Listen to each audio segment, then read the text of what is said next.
So welcome to the expert panel on Diana Stobo Live, where we talk straight with the experts on transformational help and how we can change our lives one step at a time. Today we have Marianne Comoroto here, a relationship expert, an author, a personality. It goes beyond and beyond. I mean, this personality is just more than you can handle, trust me. Marianne, thank you for coming. Where else would I be? I love you, Diana, and right back at you. I think you're a beautiful soul, and I'm so in love with the work that you're doing in the world. Thanks for having me. Oh, I love that. So this is what we're going to talk about. We're going to talk about love. Yep. I love that. That's just love, love, love. We've used the word 5 times already, and we haven't even begun talking. Did you know that the English language is the only, well, one of the few languages that only has one word for love? And yet it means so many different things. That's where we get into trouble, but we can talk about that in a little bit. Really? Like absolutely. I think the Asian language vocabulary has something like 15 words for love. It's amazing. Isn't that interesting? Yeah, there's so many nuances, right? Well, we had like eros and agape and all of that, but most people don't go, oh, I'm so agape, you. I eros that guy, right? I was in total eros. You don't hear that. I was totally erosing my we have yesterday. We have like levels of desperation when it comes to love, and ways that we approach love that are very Disneyland or Hollywood, or what we're going to talk about, the old paradigm. Okay, so what you were just saying is desperation. Let's talk about why is everyone so desperate for love? Well, my philosophy is great relationships begin within. You've heard me say that forever, and it took me forever to understand the truth of that. Most of us start out indoctrinated by our family, by our culture, by the media that continually reinforces that love happens outside of ourselves, right? If you're a good girl, you'll get a cookie, I'll love you, I'll hug you. So we learn, or a good boy, whatever. The point is that we spend so much time in the training period between birth and I think it's 9 years old, really downloading our program for living, right? Here's what I need to do to get love. Well, why is that important? It's a survival issue, Diana. Survival. Yeah. Most of us don't think of love and survival in the same conversation. We don't. Well, that's interesting, because survival is you have a fight or flight response, and isn't that how relationships sort of get terminated? Or there are a lot of reactions and reflexes we have when it comes to love or just about anything, but in terms of survival, think about this. A little baby, if you leave a baby alone and don't touch it and just fed it like through a test tube, it would likely die. There's been many studies done that illustrate that. We need love, and different kinds of love, affection. We need to be touched, etc., on a very basic level. We also there are 3 essential things everybody needs, particularly when you're a kid, to be a well-rounded person that can actually have a loving relationship. You need to be in the presence of respect. respect. You need to be witnessed. Witnessed. For your magnificence, right? And you need to feel safe. Those 3 things are important. So when you're when you're getting downloaded with all these ideas about love, and you become externally referenced, then you're locked and loaded, right? Thinking, okay, now I'm going to go out and get someone to love me. But the basics of respect is a kind of reverence. That's my favorite word that goes along with respect.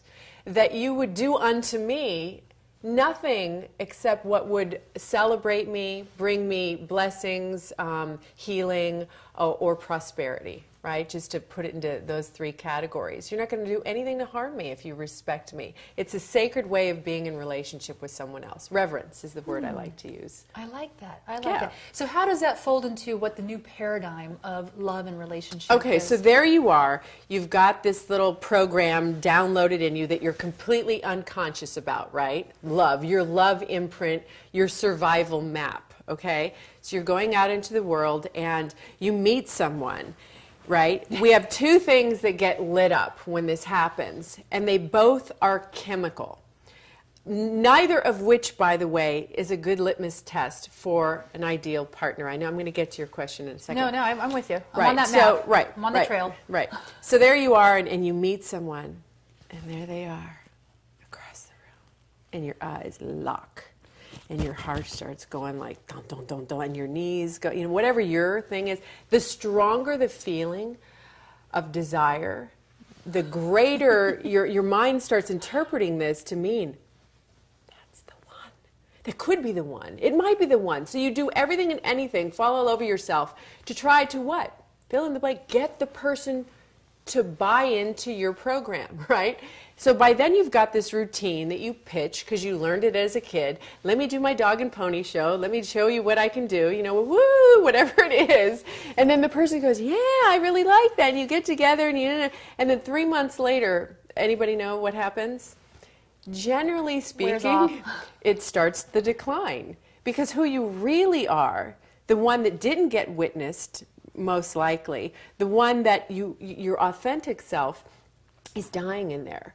Why? Because when we don't attend to our inner life, right, and it's not seen, then people can't celebrate it. So there you are spending all your energy being fake, keeping up this facade that you learned as a kid to get love. I mean, you see the cycle? So that is the old paradigm. It's based on chemistry, just to review, being externally referenced, and seeking outside of ourselves for someone or something to complete me, to validate me, to see me. And it's pretty popular. I mean, so 3 months. So everything you really need to know about the person, you learn in that 3 months, or you'll know after 3 months. Yeah, we use 3 months as a timeline. Yeah, a lot of people call it the 90-day wonder. I wonder what you really like. I wonder who you really are. And generally speaking, you know, that courting phase, and, you know, there's people out there listening thinking, I know this in 24 hours. Yeah. You know, if you've been on a path a long time and you're adept and have a really strong tool belt or a sophisticated tool belt, you can figure these things out earlier on. For many of us, my God, I was like, took the scenic route to relationship enlightenment. Seriously, I was like, could not figure out, you know, the lady walking down the street who falls in the hole story? Yes. I like would see the hole and I would be like, how can I dive in? And I couldn't figure out how to stop it. Some of us are a little slow. Whatever your pain threshold is, I highly recommend. Right? I'm sorry, I just have all these pictures jumping up in my head right now. Very funny. So it really illustrates, Diana, how strong the pull is of our biology, of our imprinting, of our programming. And look, at 98% of our chemistry is biologically driven.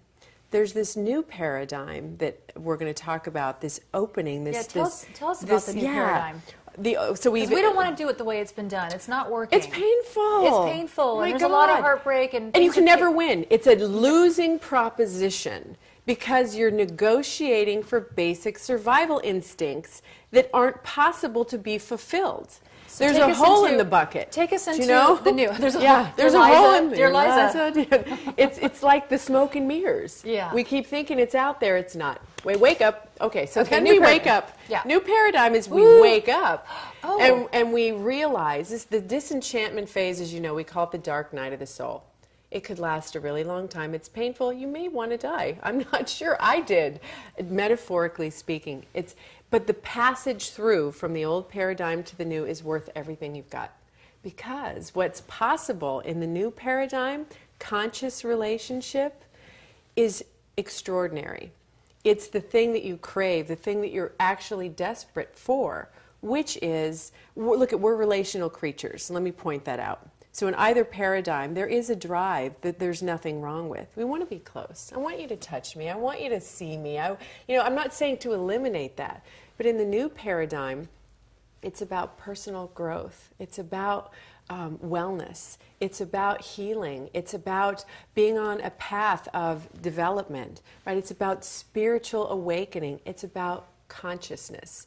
These are all words that most of us thought were sort of extracurricular, right? Mm-hmm. These are things we attend to if we can pay the bills and when the kids stop crying and, when we're not negotiating for our basic needs. Okay, so let me illustrate again real quick. The old paradigm is you negotiate for survival needs. The new paradigm is we come together in partnership to foster and witness each other's growth. I want you to become the best version of yourself, Diana. I love you. That's what I am here to do, right? I know you want to marry me now. See, it's that easy, right? That's it. That's all you have to say. And it's kind of that easy. Yeah. Finding a partner who can reflect that will only be reflected when I'm that. That's the other really cool thing about relationships. Okay, I have 2 questions for you. Yeah, you go. We're gonna wrap this up. I want to talk about when I first met you years ago. You did this nice little game with when we have problems with people, when we generally project and judge and have issues with somebody. You did this little thing with the mirror. It's called Name It, Own It. Okay, most of us go into relationships or in relationships and we are so focused on what you're doing to me.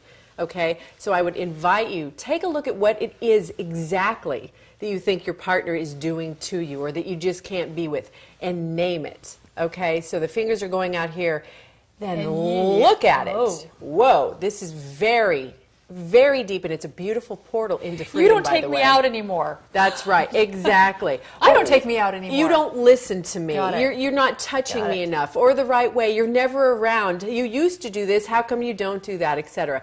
When we look in the mirror, we start to take control. We take our power back. No one's responsible for our happiness, period. Number one mistake people make and why relationships fail. Most relationships fail because we think love happens outside of ourselves, Diana. It doesn't. That's why I always say great relationships begin within. Oh, gosh. Okay, so great relationships begin within. These amazing cards that you and your husband created. Their self-inquiry divination deck, which I've been playing with last night, and it's really beautiful in self-discovery. Yeah. Marianne's book, Hindsight, which is your second book, your first book.